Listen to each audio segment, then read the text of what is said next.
नमस्कार, मैं लिथुमोंग चांग आपका स्वागत करता हूं हॉर्नबिल टीवी भारत पर। आइए देखते हैं अभी तक की बड़ी खबरें। नागालैंड में चल रहे विरोध के बीच भाजपा ने ENPO से धैर्य और समझदारी का आग्रह किया। भाजपा नागालैंड ने समाधान के लिए रचनात्मक बातचीत का अनुरोध किया है।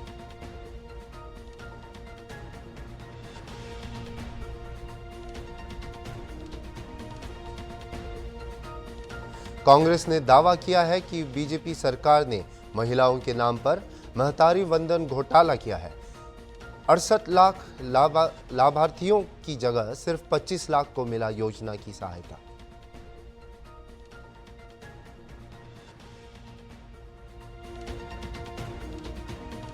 यूपी STF को महत्वपूर्ण सफलता।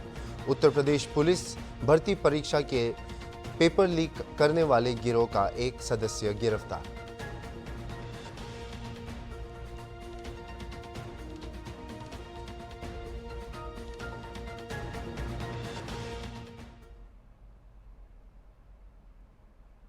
आइए विस्तार से देखते हैं इन खबरों को। ENPO द्वारा चल रहे विरोध के जवाब में भारतीय जनता पार्टी नागालैंड ने ENPO से धैर्य और समझ का आग्रह किया है, जिसमें कहा गया है कि लोकतांत्रिक समाज में विरोध प्रदर्शन एक मौलिक अधिकार है, लेकिन उन्हें रचनात्मक संवाद से वंचित नहीं किया जाना चाहिए, जो समाधान के लिए आवश्यक है। पार्टी ने यह भी कहा है कि पारस्परिक रूप में लाभकारी परिणाम प्राप्त करने के लिए प्रक्रियात्मक और तकनीकी विचारों का सम्मान करते हुए सार्थक चर्चा में शामिल होना सभी हितधारकों की जिम्मेदारी है।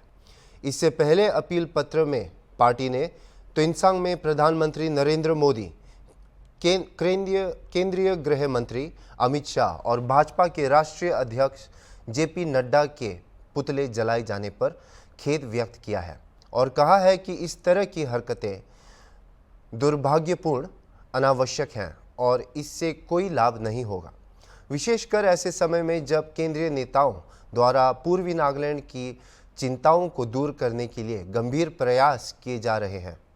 अकेले पूर्वी नागालैंड के लिए PM develop India north east के तहत 180 करोड़ रुपए के वित्तीय आवंटन सहित विभिन्न योजनाओं और पहलों पर प्रकाश डालते हुए भाजपा ने कहा कि यह इस क्षेत्र और इसके लोगों के उत्थान के लिए भारत सरकार के गंभीर प्रयासों को प्रदर्शित करता है।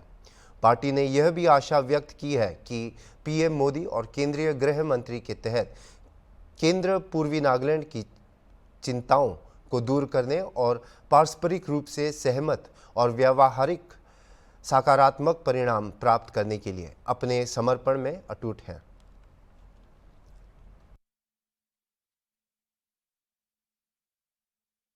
समाजवादी पार्टी के नेता और पूर्व कैबिनेट मंत्री गायत्री प्रजापति के अमेठी, लखनऊ और मुंबई के ठिकानों पर छापेमारी जारी।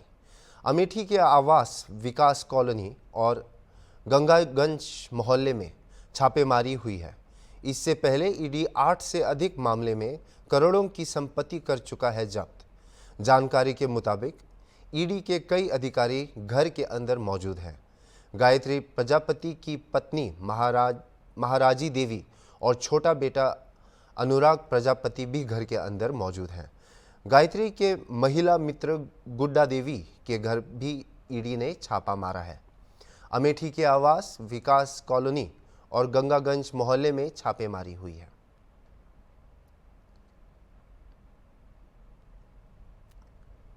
आज जगदलपुर में कांग्रेस प्रदेश अध्यक्ष और सांसद दीपक बैज ने पत्रकारों को संबोधित करते हुए कहा कि भाजपा सरकार ने महतारी वंदन के नाम पर घोटाला किया है। उनके अनुसार सरकार दावा कर रही है कि 68.53 लाख महिलाओं के खातों में पैसा भेजा गया है, जबकि वास्तव में केवल 25 लाख महिलाओं के खाते में ही पैसा पहुंचा है। वह कहते हैं कि कई महिलाओं को पैसा नहीं मिला और सरकार गलत आंकड़े जारी कर रही है। उनके अनुसार सरकार को सभी महिलाओं को लाभ प्रदान करना चाहिए और सच्चाई सामने आनी चाहिए। मोदी की गारंटी के नाम से सबसे बड़ा घोटाला और राज्य सरकार का सबसे बड़ा झूठ बोलने वाली गारंटी है। इसलिए जिस तरह महतारी वंदन के नाम से इन्होंने जनता को माना कि हम 12,000 सभी विवाहित महिलाओं को देंगे, लेकिन सरकार बनने के बाद इन्होंने ये क्राइटेरिया नियम कानून में कर दिया ताकि छत्तीसगढ़ की माता बहनों को लाभ न मिल सके।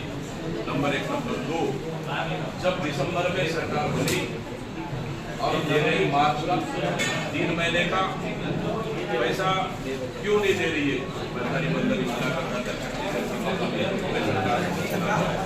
आखिर ये पैसा 3 महीने का पैसा सरकार क्यों नहीं देना चाह रही है ये। और उसके बाद जिस तरह से दावा कर रही है महतारी वंदन योजना के अंतर्गत 68,53,68,53,000 महिलाओं के खाते में पैसा डाला गया है, जबकि हकीकत ये है कि उतनी महिलाओं के खाते में पैसा ही डाला गया है और उतनी छत्तीसगढ़ की माता बहनों के खाते में पैसा गया ही नहीं है। इसलिए अगर उतनी महिलाओं के खाते में पैसा गया है तो मैं चुनौती देता हूँ राज्य सरकार को जिले वाइज पूरा सूची सार्वजनिक करे कि कौन कौन से महिलाओं के नाम से कितने राशि जारी हुई है, जारी करे सरकार। आखिर किस चीज को छुपाना चाह रही है? महतारी वंदन के नाम से सबसे बड़ा घोटाला ये राज्य सरकार कर रही है। बेहतर है कांग्रेस ने 6 प्रत्याशियां घोषित कर दी गई है और 6 प्रत्याशियां लगातार अपने क्षेत्रों में काम कर रहे हैं और जिन 5 लोकसभा क्षेत्रों में प्रत्याशी घोषित नहीं हुई है तब भी हमारे तमाम वरिष्ठ नेता और कांग्रेस के जिला अध्यक्षों ने लगातार बैठक कर तैयारी कर रही है। इसलिए तैयारी में कहीं कोई कमी नहीं है। इस समय हम मोदी सरकार की नाकामी और राज्य सरकार की नाकामियों को लेकर जनता के बीच में जाएंगे और निश्चित रूप से 2019 की तुलना में छत्तीसगढ़ में कांग्रेस इस समय बेहतर रिजल्ट आएगा और भारतीय जनता पार्टी की तुलना में छत्तीसगढ़ में हम ज्यादा सीट जीत कर आएंगे। ये चाहते हैं कि बस्तर शांत हो, हर मुद्दे पे हो, इसलिए बस्तर पूरी बस्तर डरा हुआ है, पूरा बस्तर सहमा हुआ है और आने वाला समय में बस्तर की जनता जवाब देगी। सिर्फ यहाँ पे बस्तर को शांति बहाली करने वाला चेहरा होना चाहिए, बस्तर की विकास को लड़ने वाला चेहरा होना चाहिए, बस्तर के मुद्दों को लेकर दिल्ली लुटाने वाला चेहरा होना चाहिए और बस्तर की विकास की बात करने वाला चेहरा होना चाहिए, न कि बस्तर को अशांत करने वाला चेहरा होना चाहिए। ये बस्तर की जनता अच्छी। उत्तर प्रदेश पुलिस भर्ती परीक्षा की द्वितीय पाली का पेपर लीक करने वाले गिरोह का एक सदस्य गिरफ्तार। एसटीएफ द्वारा पकड़ा गया अभियुक्त महेंद्र शर्मा पुत्र रामफल निवासी बराह खुर्द थाना कोटवाली जींद जनपद जींद हरियाणा का रहने वाला बताया जा रहा है। एसटीएफ ने कई अहम दस्तावेज बरामद किए हैं। एसटीएफ ने अभियुक्त को पिल्लूखेड़ा रेलवे फाटक के पास स्थित भारतीय स्टेट बैंक की बेसमेंट में बनी दुकान थाना कोतवाली जींद हरियाणा से किया गिरफ्तार।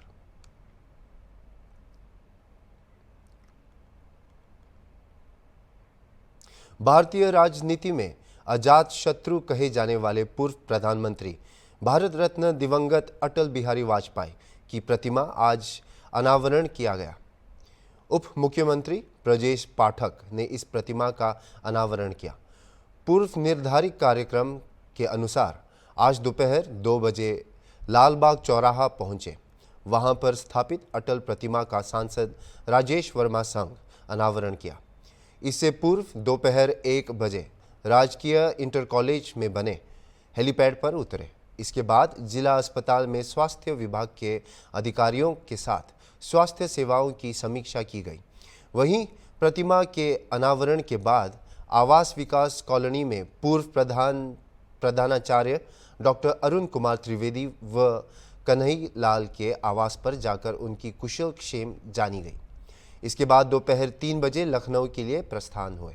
उन्होंने कहा कि पूर्व पीएम की प्रतिमा लोगों को सत्यनिष्ठा व दृढ़ता की सीख देती रहेगी।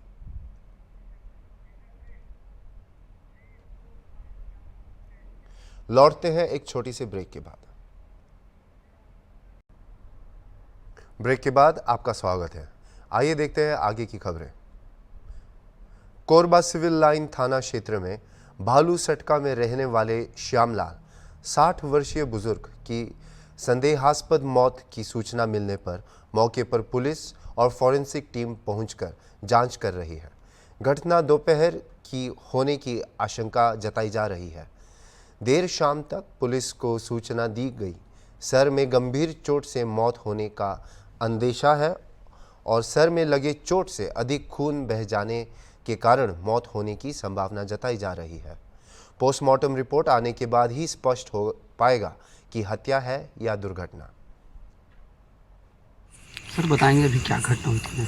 देखिए, यहाँ पे हमको सूचना मिली है कि एक व्यक्ति का शव पड़ा हुआ है। प्रथम दृष्टया इसके अंदर वैधानिक जांच कर पता लगाने का प्रयास कर रहे हैं और सभी एंगल्स पे हम पूछताछ भी कर रहे हैं, विवेचना भी कर रहे हैं। फिर जैसे कुछ अपडेट आएगा आपको बताएंगे। सर प्रथम दृष्टि देखने पे क्या लग रहा है सर, आत्महत्या है कि हत्या है? देखिए, हमारी फॉरेंसिक की टीम मौके पे है। आप देख ही रहे हैं, मैं स्वयं भी हूँ और सभी वरिष्ठ पुलिस अधिकारी भी यहाँ पे हैं। जो परिस्थितिजन्य साक्ष्य हमें मिलेंगे उसके आधार पे ही हम आगे कुछ कह पाएंगे। नए मंत्रियों के विभागों के बंटवारे के बाद धीरे धीरे नव नियुक्त मंत्रियों ने अपने विभागों का कार्यभार संभालना शुरू कर दिया है। इनमें सबसे पहले हैं कैबिनेट मंत्री ओम प्रकाश राजभर। ओम प्रकाश जी आज विधान भवन स्थित अपने कार्यालय पहुंचे और विभाग का कार्यभार संभालना।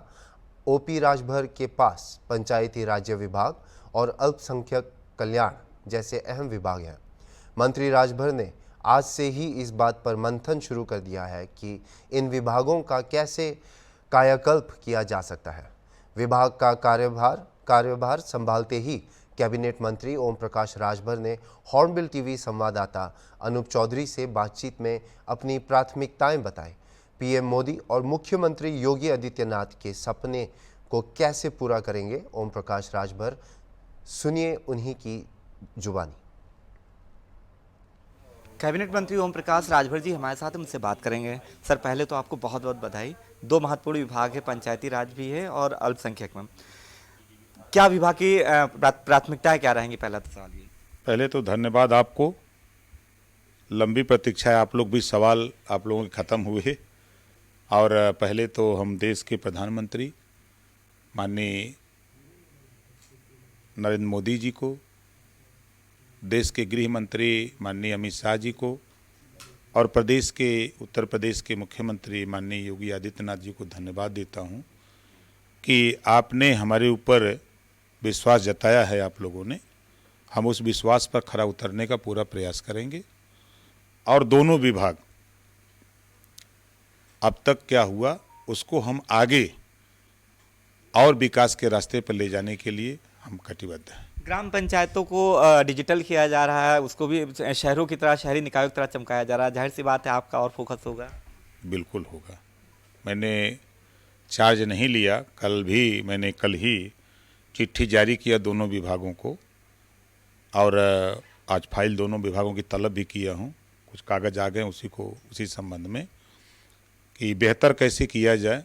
अभी उसी में माननीय राज्य मंत्री भाई दानेश जी को बुलाया था कि आप लंबे समय से इस विभाग को, अल्पसंख्यक कल्याण विभाग को देख रहे थे, उसमें कैसे बेहतर और किया जाए। हम सब लोग मिल करके जो एक नफ़रत लोगों ने पैदा कर रखी है, उस नफ़रत को समाप्त करके हम लोग भाईचारा, मिल्लत पैदा करके समाज को विकास के मुख्य धारा से जोड़ा जाए। मुख्य विकास धारा से जोड़ा जाए, इस पर एक उत्तर प्रदेश सरकार कहती रही है एक हाथ में लैपटॉप और एक हाथ में कुरान। पहले हालांकि इस तरह से नहीं रहता था। जो मुस्लिम कम्युनिटी के लोग थे उनको बरगलाया जाता रहता है, अब उनको जागरूक किया जा रहा है और यही वजह है कि अब आपकी सरकार कहती है एक हाथ में लैपटॉप और एक हाथ में कुरान। उनको डिजिटल पूरी तरह से कर दिया गया, आधुनिक। देखिए, मैं फिर कह रहा हूँ कि जिस तरह बाबा साहब डॉक्टर अम्बेडकर जी ने संविधान में कहीं नफरत नहीं लिखा है पूरे संविधान में, उसी तरह एनडीए की सरकार नफरत नहीं चाहती है। हम लोग सबका साथ सबका विकास चाहते हैं।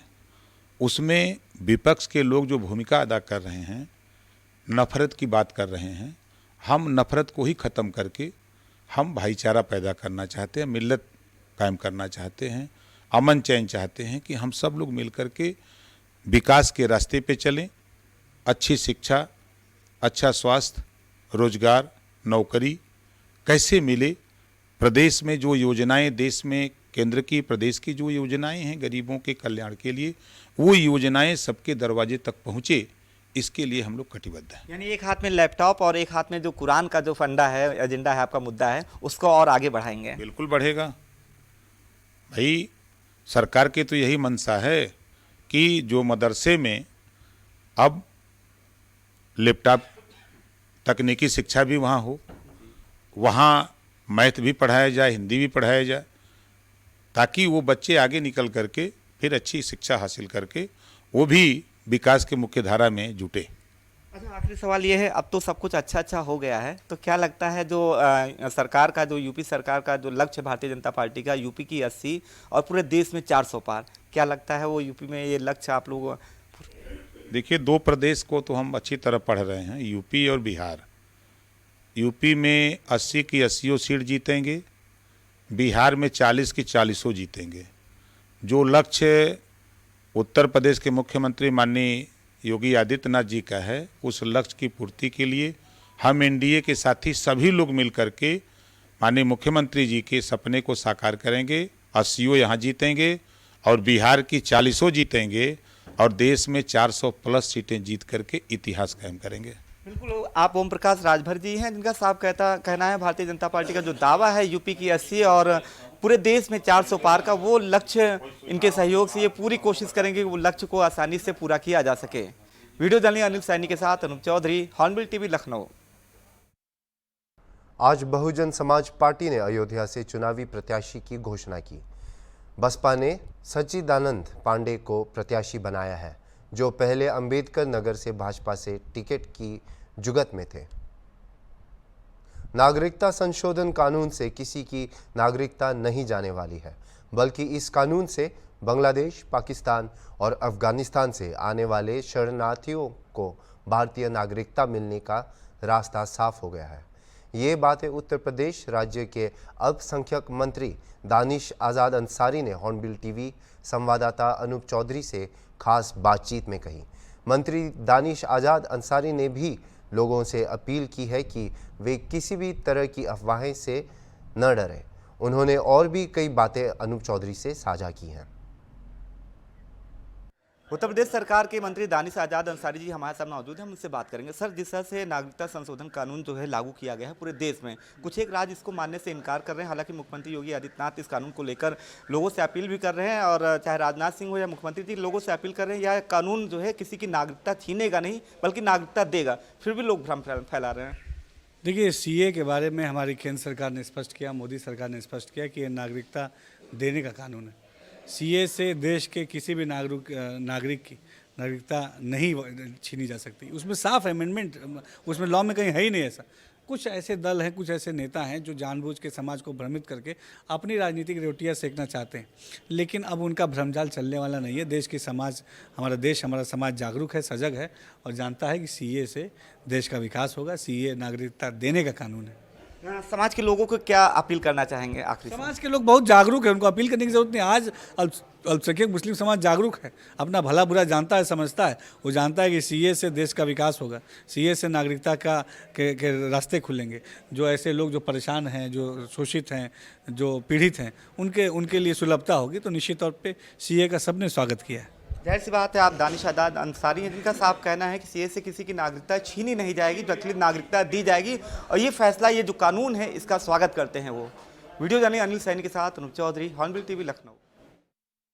राष्ट्रीय लोक दल के युवा मोर्चा के प्रदेश अध्यक्ष रवि पटेल ने की प्रेस कॉन्फ्रेंस। लोजपा के कई नेताओं ने राष्ट्रीय लोक दल की सदस्यता ली।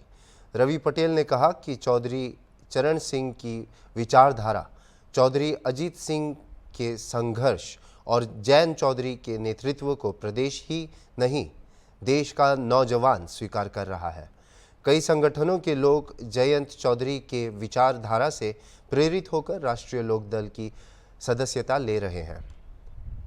को दर्शाता है कि राष्ट्रीय लोक दल के प्रति नौजवानों में रुझान बढ़ा है। हम सब लोग खुले कंठ से इन्हें विश्वास दिलाते हैं कि आपकी यह सदस्यता राष्ट्रीय लोक दल को ताकत तो देगी, लेकिन जनपद स्तर पे, प्रदेश स्तर पे जयंत चौधरी जी को जो ताकत देगी, आने वाले समय में जयंत चौधरी जी, जो एक भ्रांति फैलाई जाती है विपक्षियों के द्वारा कि राष्ट्रीय लोकदल पश्चिमी उत्तर प्रदेश की पार्टी है। मैं स्वयं पूर्वांचल के मिर्जापुर से आता हूं, तो पूर्वी उत्तर प्रदेश में सुल्तानपुर, अमेठी, रायबरेली, शाहजहांपुर, सीतापुर, बाराबंकी, इन जिलों के लोग भी राष्ट्रीय लोकदल में शामिल हो रहे हैं। आज आपके माध्यम से, मीडिया बंधु के माध्यम से मैं सबका स्वागत करते हुए आपसे निवेदन करूंगा कि इस बात को प्रमुखता से दिखाने का कार्य करें कि राष्ट्रीय लोकदल जितनी पश्चिमी उत्तर प्रदेश की है, उससे कहीं ज्यादा पूर्वांचल की है। और आज पूर्वांचल का नौजवान जयंत चौधरी को नेता मान के राष्ट्रीय लोकदल में शामिल हो रहा है। और यह जो बड़ी संख्या में आप देख पा रहे हैं, बड़ी जमात जो शामिल हो रही है, यह आसन्न जो लोकसभा का चुनाव है 2024 का, इसमें हम एनडीए के उम्मीदवार को, हमारे चौधरी साहब का सीधा निर्देश है कि जो जहां जिस जगह पे है वह अपने स्तर से एनडीए के उम्मीदवारों को विजय दिलाने का काम करेगा।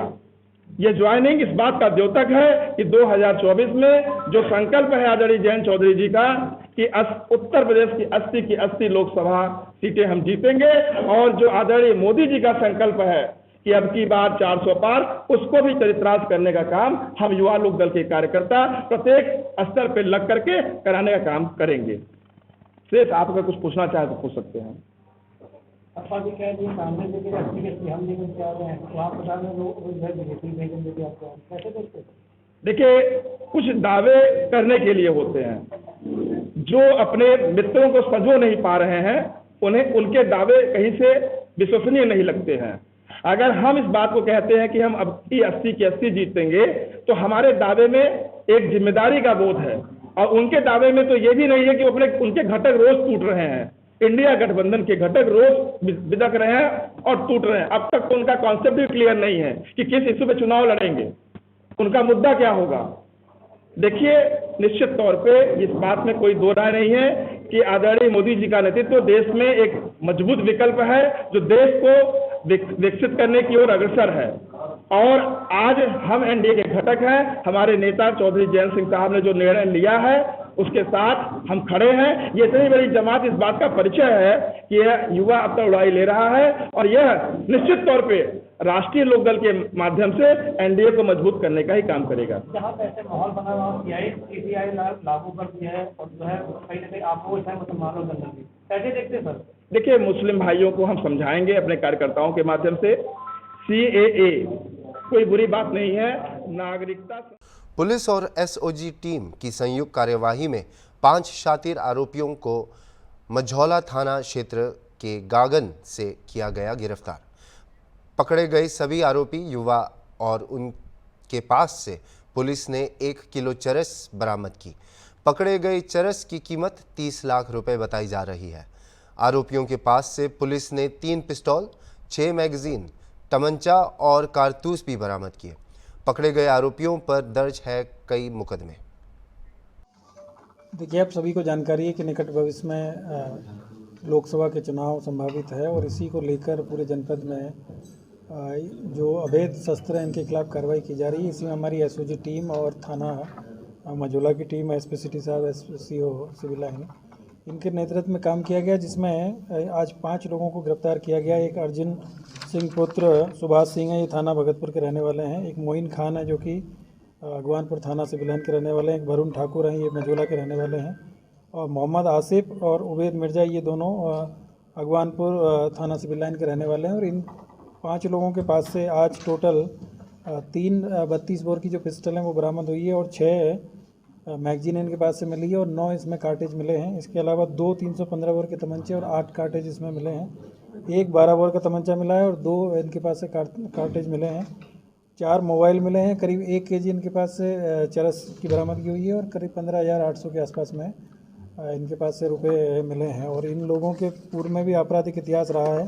अर्जुन सिंह है, उसके ऊपर करीब 5 मुकदमे पहले से 3/25 और 307 इस तरह के मुकदमे रहे हैं। इसके अलावा जो मोइन खान है, ये 302 में जेल गया हुआ है। वरुण ठाकुर है, ये भी 307 3/25 में ये भी पहले जेल जा चुका है। और मोहम्मद आसिफ है, ये भी 3/25 जुआ और इसमें कई NDPS में पहले जेल जा चुके हैं लोग। तो ये आपराधिक गतिविधियों के लोग थे, और लगातार इस तरह की जो जानकारी मिल रही थी कि इनके द्वारा जो ये पिस्टल्स हैं इनको इधर उधर बेचा जा रहा था। तो इसी में इनसे इनकी बरामदगी हुई है। और अभी इसमें हम लोग ये भी काम कर रहे हैं कि इन लोगों ने जो पिस्टल हैं जो बरामद जहाँ से परचेज की है उसके सोर्स पे भी हम लोग कार्रवाई कर रहे हैं और कुछ लोगों को आइडेंटिफाई किया गया है और जल्दी उनकी भी इसमें गिरफ्तारी की जाएगी।